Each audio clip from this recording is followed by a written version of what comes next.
السلام علیکم ورحمۃ اللہ وبرکاتہ۔ ناظرین، آج ہم بات کریں گے ایک عظیم پیغمبر حضرت موسیٰ علیہ السلام کے بارے میں، اور یہ بھی جانیں گے کہ کس طرح اللہ تعالیٰ نے انہیں فرعون سے محفوظ رکھا۔ حضرت موسیٰ علیہ السلام ایک ایسے پیغمبر تھے جنہوں نے فرعون کے ظلم کا سامنا کیا اور اللہ کے حکم سے بانی اسرائیل کو نجات دلائی۔ یہ صرف کہانی نہیں، یہ یقین، صبر اور توکل کا پیغام ہے۔ فرعون مصر کا سب سے بڑا حکمران تھا۔ اس نے اپنے آپ کو خدا کہنا شروع کر دیا تھا۔ اس نے ایک سپنا دیکھا کہ بانی اسرائیل کا ایک لڑکا اس کی حکومت ختم کر دے گا۔ ڈر کے مارے اس نے حکم دیا کہ ہر نئے پیدا ہونے والے بانی اسرائیل کے لڑکے کو قتل کر دیا جائے۔ اسی دوران موسیٰ علیہ السلام پیدا ہوئے۔ ان کی ماں نہایت ہی پریشان تھی، لیکن اللہ نے انہیں وہیں بھیجی، اور اللہ نے ان کی ماں کے دل میں یہ بات ڈالی، اسے دودھ پلاؤ، اور اگر تمہیں ڈر ہو تو اسے دریا میں ڈال دو، اور گھبرانا مت، نہ اداس ہونا، ہم اسے تمہاری طرف لوٹا دیں گے اور اسے پیغمبروں میں شامل کریں گے۔ پھر انہوں نے موسیٰ علیہ السلام کو ایک ٹوکری میں رکھ کر دریا میں چھوڑ دیا۔ اللہ کی قدرت سے یہ ٹوکری سیدھا فرعون کے محل کے پاس جا پہنچی، جہاں فرعون کی بیوی آسیہ رضی اللہ عنہا نے موسیٰ علیہ السلام کو دیکھا اور اس سے محبت کر بیٹھی۔ اس نے کہا، اسے قتل مت کرو، یہ میری اور تمہاری آنکھوں کی ٹھنڈک ہے۔ موسیٰ علیہ السلام فرعون کے گھر میں پالے گئے، جو ان کا دشمن تھا۔ فرعون کی آنکھوں کے سامنے اللہ اپنے نبی کو پال رہا تھا، لیکن فرعون کچھ نہ کر سکا۔ لیکن اللہ نے موسیٰ علیہ السلام کا دل ماں کے لیے بے چین کر دیا۔ اللہ نے موسیٰ علیہ السلام کو ان کی ماں کے پاس لوٹا دیا اور انہی سے دودھ پلوایا۔ جب موسیٰ علیہ السلام جوان ہوئے تو ایک دن انہوں نے دیکھا کہ ایک مصری ایک بانی اسرائیل کو مار رہا ہے۔ موسیٰ علیہ السلام نے اس مصری کو ہٹایا اور اسے ایک مکہ مارا، جو اس کی موت کا سبب بن گیا۔ پھر فرعون نے موسیٰ کو قتل کرنے کا ارادہ کیا، اور موسیٰ علیہ السلام نے مصر چھوڑ دیا۔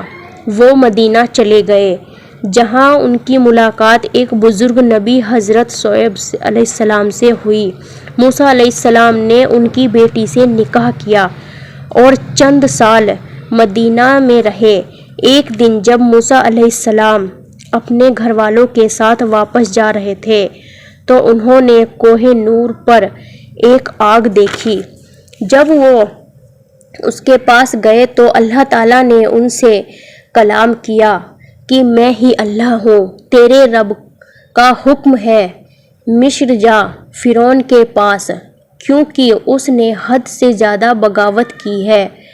یہی انہیں رسالات ملی اور اللہ نے انہیں اپنے پیغمبر کے طور پر بھیجا۔ موسیٰ علیہ السلام اپنے بھائی ہارون علیہ السلام کے ساتھ فرعون کے پاس گئے۔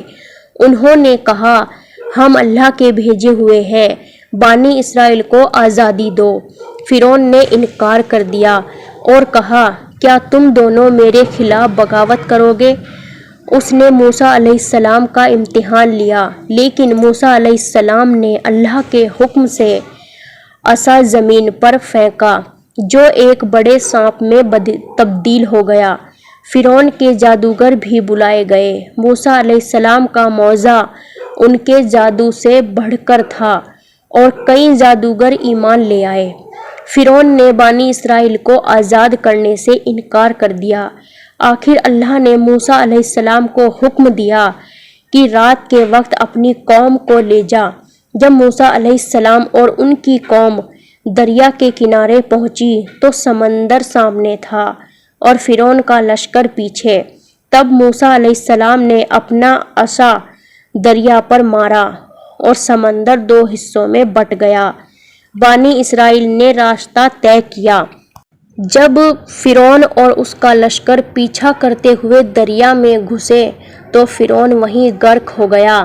پھر موسیٰ علیہ السلام نے بانی اسرائیل کو اللہ کے حکم کے مطابق چلنا سکھایا۔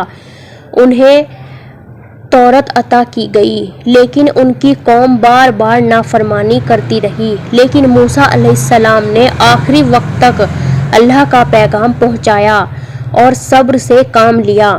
تو یہ صرف اللہ کی قدرت تھی۔ جب اللہ حفاظت کرے تو کوئی کچھ بگاڑ نہیں سکتا۔ حضرت موسیٰ علیہ السلام کی زندگی ہمیں یقین، توکل، حق اور اللہ پر بھروسے کا درس دیتی ہے۔ اگر ہم اللہ پر یقین رکھیں تو ہر مشکل آسان ہو جاتی ہے۔